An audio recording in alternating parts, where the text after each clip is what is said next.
আসসালামু আলাইকুম। এটা একটা সাধারণ R15 না, এটা এখন একটা মাস্টারপিস।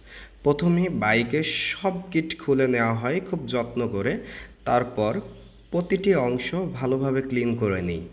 কারণ পরের ধাপে আসবে আমাদের প্রিমিয়াম স্টিকার মডিফিকেশন। হিট গান দিয়ে অতি যত্নের সাথে স্টিকার লাগানো হয়।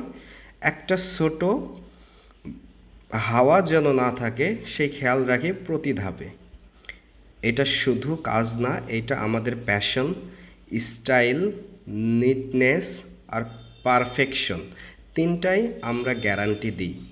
বাইকটা যেভাবে ফিনিশিং পাইছে ভাই, ফুল বাইকটা সেই লাগছে। ভিজিট করো মা অটো পার্টস। ঠিকানা Abdul Latif market, Bamundi bus stand, CNG স্ট্যান্ডের বাম পাশে। আপনার বাইক আমাদের কেয়ার। তাই দ্রুত চলে আসুন মা অটো পার্টস স্টোরে।